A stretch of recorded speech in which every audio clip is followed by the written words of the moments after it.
Hi friends. Bharat और चीन की जो सीमा है अरुणाचल में तवांग, फिर वहाँ दोनों सैनिकों के बीच में हिंसक झड़प हुई है। ये जो हिंसक घटनाएं हो रही हैं सीमा पर, न तो ये पहली बार हुई है और न ये अंतिम बार है। पहली बार इसलिए नहीं कि अनेकों बार पहले हो चुका है, और यह अंतिम इसलिए नहीं क्योंकि चाइना की नियति यही है, उसको आप हम बदल नहीं सकेंगे। दुनिया में सबसे अधिक पड़ोसी अगर किसी एक देश के पास है तो वो चाइना के पास है। टोटल 21 कंट्री हैं, 21 पड़ोसी हैं उनके। 21 पड़ोसी में से 7 जो हैं 7 कंट्रीज ये मैरीटाइम पानी से जुड़े हुए हैं, और 14 कंट्री जो हैं वो ज़मीन से जुड़े हुए हैं। अब 14 कंट्री में जो ज़मीन से जुड़े हुए हैं उसमें अफ़गानिस्तान है, भूटान है, इंडिया है, कजाकिस्तान है, नॉर्थ कोरिया है, किर्गिस्तान है, लाओस है, मंगोलिया है, म्यांमार है, नेपाल, पाकिस्तान, रसिया, तजाकिस्तान और वियतनाम है। सारे देश हैं, और इन सारे 21 देशों में से 13 देशों के साथ आज भी उनका ज़मीन का विवाद चल रहा है। बहुतों के साथ तो छोड़, जैसे ताइवान हुआ उसको छोड़ दीजिए, या रसिया के साथ अभी विवाद है उसको छोड़ भी दीजिए। बहुत सारे सेंट्रल एशियन कंट्रीज के साथ हो रहा है उसको भी छोड़ दीजिए, तब भी 13 देशों के पास है। ये 13 देशों के पास जो आज झड़प हो रहा है वो कौन कौन है? फिलीपींस है, वियतनाम है, जापान है, नेपाल है, भूटान है, इंडिया है, इंडोनेशिया है, लाओस, और ये म्यांमार, तिब्बत, सिंगापुर, ब्रूनी और मंगोलिया है। इसलिए भारत अकेला नहीं है, सबके साथ यही वो कर रहा है, इसलिए कि उसकी नियति यही है, यही उसको करना है और कर रहा है वो। यही फ़र्क है। भारत अपना काम कर रहा है, वो अपना काम कर रहा है। पैनिक होने की ज़रूरत नहीं है। वो सीमा का उल्लंघन करना, ज़मीन का विस्तारवाद में विश्वास करना, यही उसकी नियति है। विस्तारवाद में ही उसका प्राण है, ऐसा ही लगता है उसका। कम्युनिज्म है वहाँ पर, तो कम्युनिज्म में भी विस्तारवाद होता है, लेकिन वो विचार का विस्तार होता है, कम्युनिज्म का विस्तार होता है, ज़मीन का नहीं होता है। ज़मीन का विस्तार तो पूंजीवादी तरीका है, वो भी बहुत पुराना तरीका है, आजकल नहीं होता है वो भी, लेकिन चाइना आज भी कर रहा है उसको। चाइना कॉन्ट्राडिक्शन में जीता है। पॉलिटिकली चाइना कम्युनिस्ट कंट्री है, इकोनॉमिकली वो कैपिटलिस्ट है, या कहिए उसको आपकी मिक्स इकोनॉमी है, पब्लिक सेक्टर भी है और प्राइवेट सेक्टर भी है। ये इसमें का कॉन्ट्राडिक्शन में जी रहा है। और दूसरी बात क्या है कि ये एक और सच्चाई है उसके साथ, कि दुनिया में इतिहास में भी बहुत देशों के साथ वो लड़ता रहा है, चाहे मंगोलिया हो, मंचूरिया हो, जापान हो, रसिया हो, यूरोपियन कंट्रीज हों। जैसे 4-5 देश है जहाँ इंग्लैंड सहित, ओपियम वॉर सहित अगर लीजिएगा तो कई देशों के साथ वो लड़ चुका है। आज भी लड़ रहा है 13 देशों के साथ, लेकिन 1 इंच भी ज़मीन आज तक उसने युद्ध करके किसी से नहीं लिया है। ये सच्चाई है। कैसे लिया है? तो हाइब्रिड वॉरफेयर करके। हाइब्रिड वॉरफेयर में वॉर नहीं होता है, वॉर का प्रेशर होता है, दबाव होता है, पॉलिटिकल प्रेशर, इकोनॉमिक प्रेशर, सैनिक प्रेशर, ऐसा काम करता है वो। तो इन सारी बातों में जो एक और सच्चाई है चाइना की, कि China has lost credibility, total credibility, पूरी तरह से विश्वसनीयता खो चुका है वो। न किसी का वो दोस्त हो सकता है, न किसी का दुश्मन हो सकता है। एक भी देश उसका दोस्त नहीं है। पाकिस्तान और नॉर्थ कोरिया तो प्रोटेक्टेड है, वो देश दोस्त नहीं कर सकते उसको आप। रसिया के साथ भी बहुत से दोस्त हैं, भारत के साथ बहुत दोस्त हैं, अमेरिका का तो पूरा यूरोप ही है। चाइना का बताइए कोई एक मुल्क नहीं है। ये डिस्क्रेडिट किसको जाता है? चाइना को ही। तो चाइना ने क्या पाया? ज़मीन पाई, लेकिन विश्वसनीयता खोई। ये बड़ा महंगा पड़ा है उसको। भविष्य में उसको कहीं न कहीं उसको बहुत पीछे छोड़ देगा, यह बिल्कुल सच है ये बात। अब रही बात कि भारत का अप्रोच क्या है। भारत का अप्रोच है शांति वाला, पंचशील वाला, 5 प्रिंसिपल्स वाला, नॉन ये को एग्जिस्टेंस वाला, सबको साथ लेके चलो। और चाइना का हाइब्रिड वॉरफेयर, दंगा फसाद, सीमा पर विवाद, विस्तारवाद, यही नियति है उसकी। मौ से तू ने एक बार कहा था कि revolution comes out of barrel of gun, बंदूक की नली से क्रांति निकलती है। नेहरू ने कहा नहीं, बंदूक से नली से क्रांति निकलती होगी, लेकिन देश आगे बढ़ता है शांति से। मैं भी जीऊँगा, आपको भी जीने दूंगा, इससे देश आगे बढ़ता है। ये फ़र्क है दोनों में, आज भी और भविष्य में भी रहेगा, ऐसा लगता है। अब देखिए चाइना ने क्या किया। भारत जैसे चाइना में कम्युनिस्ट रिजीम आई, 1949 में कम्युनिस्ट रिजीम वहाँ पर आई। भारत पूरी दुनिया में सेकेंड नॉन कम्युनिस्ट कंट्री था जिसने कि उसको रिकॉग्नाइज किया, कम्युनिज्म को।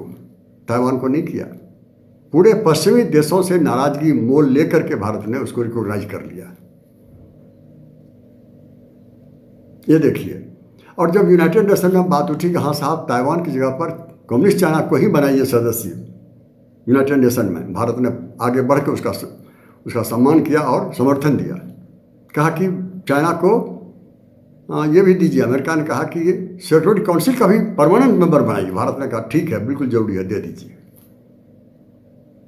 इतना होने के बाद चाइना ने क्या किया है, जो टेररिस्ट पाकिस्तान में पल रहा है और भारत में आके दंगा फसाद करता है, उसको प्रोटेक्शन यूनाइटेड नेशन से दे रहा है और वीटो का मिसयूज कर रहा है। ऐसा करके वो इतना बड़ा देश, इतनी छोटी हरकत। आप यूनाइटेड नेशन के परमानेंट मेंबर हैं सिक्योरिटी काउंसिल को, वीटो जैसी अद्भुत ताकत आपको दिया गया है पूरी दुनिया ने शांति के लिए, लेकिन आप टेररिस्टों, ये आतंकियों को आप पनाह दे रहे हैं। एनएसजी का मेंबर भारत को बिल्कुल बनना चाहिए था। पूरी दुनिया कह रही है, 5 में से 4 देश कह रहा है कि भारत को एनएसजी का मेंबर होना चाहिए। अकेला चाइना जो वीटो कर देता है। ये चाइना की नियति है, ये चाइना का काम है, ये कर रहा है वो। तो सीमा पर सिर्फ नहीं, राजनीति में भी चाइना यही कर रहा है, और सिर्फ भारत के साथ नहीं, हर के साथ यही कर रहा है, जैसा मैंने कहा आपको। इसलिए चिंता की कोई बात नहीं है, इसमें ज़्यादा पैनिक होने की ज़रूरत नहीं है। अब ये जो है चाइना का देखिए रवैया। चाइना ने अभी साइन किया है NPT, CTBT कि न्यूक्लियर का हम विस्तार नहीं करेंगे। लेकिन ये सवाल उठता है कि पाकिस्तान न्यूक्लियर कैसे बन गया, नॉर्थ कोरिया के पास न्यूक्लियर कैसे पहुंच गया, ये बहुत बड़ा सवाल है और चाइना के पास उसका जवाब नहीं है। ये सिक्योरिटी काउंसिल का परमानेंट मेंबर है और वो न्यूक्लियर फैला रहा है, टेररिस्ट को पनाह दे रहा है। और भारत की जब भी कोशिश हुई है कि परमानेंट मेंबर बने सिक्योरिटी काउंसिल में, बाकी चारों परमानेंट सदस्यों ने भारत का समर्थन किया है। अभी भी कुछ दिन पहले भी अकेला चाइना है कि वीटो दे देता है उसको। भारत भलाई करता जा रहा है और चाइना बुराई करने से बाज नहीं आता है, यही नियति है उसकी। और ऐसा करने वाला देश बहुत दिन तक आगे नहीं बढ़ता है। दुनिया का नंबर 2 धनवान देश हो चुका है, लेकिन ये धन दौलत कभी किसी का साथ नहीं रहा है। और भारत के विषय में कहा जाता है कि भविष्य का अगर कोई देश दुनिया की ताकत बनेगी तो वो भारत बनेगा और चाइना को रिप्लेस जरूर करेगा। धीरे धीरे कर रहा है, इकोनॉमी में कर रहा है, और अब तो शुरुआत हो चुकी है टेक्नोलॉजी में भी उसको रिप्लेस करने का।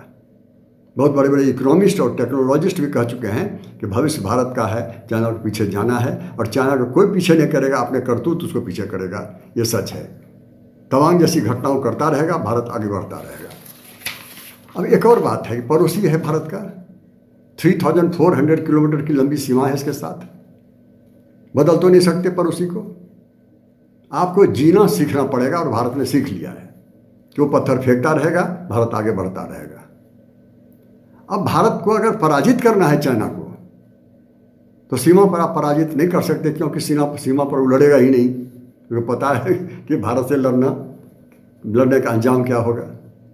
तो जब सैनिक लड़ाई होगी ही नहीं, तो एक रास्ता है उसे पराजित करने का, वो है इकोनॉमी। दौलत में उसको पीछे छोड़ दीजिए, टेक्नोलॉजी में उसे पीछे छोड़ दीजिए, और टेक्नोलॉजी और दौलत जिसके पास है, सेना की ताकत और सेना का सामर्थ्य भी उसी के साथ होता है। इकोनॉमी में जिस दिन चाइना डाउन हो जाएगा, उस दिन चाइना समाप्त हो जाएगा। ये सच है। अभी जो हाइब्रिड वॉरफेयर है, इस पर भारत विरोध तो करता रहेगा, आज भी कर रहा है, लेकिन पैनिक कभी नहीं हुआ है, जैसा मैंने पहले कहा, और न कभी होगा। जीना सीख लिया, जैसा मैंने पहले कहा। इन सारी बातों के साथ भारत सब कुछ आजमा चुका है चाइना के साथ। शांति का तरीका हर चीज़ अपना आजमा चुका है। जैसा मैंने कहा कि उसने रिकॉग्नाइज कर दिया कम्युनिस्ट चाइना को, यूनाइटेड नेशन में भी रिकॉग्नाइज कर दिया उसको। सब कुछ करने पर भी जो चाहा भारत ने सब कुछ किया है। यहाँ के आज के जो प्राइम मिनिस्टर मोदी हैं वो भी 20 बार मिल चुके हैं। बहुत सारी शांति की कोशिशें हो चुकी है। 1962 से लेकर 1982 से लेकर के आज तक दोनों देशों के डिप्लोमेट हर साल हर दूसरे साल मिलते रहते हैं सीमा विवाद निपटाने के लिए। आज तक सीमा विवाद नहीं निपटा है। चाहे मैकमिलन की यहाँ का जो सीमा है अरुणाचल के साथ मैकमोहन की, उसको सुलझाया गया था, लेकिन उसने उलझा दिया चाइना ने। जॉनसन ने सुलझा दिया था लद्दाख की सीमा, उसको उलझा दिया इन्होंने, और बार बार उलझाते चला जा रहा है। तो जो उलझाता है अंत में वही उलझता है, ये सच है। इसलिए भारत को धैर्य रखना है, भारत को पेशेंस से चलना है, और भारत चल रहा है। इन्हीं बातों के साथ मैं अपनी बात समाप्त करूँगा। Thank you very much.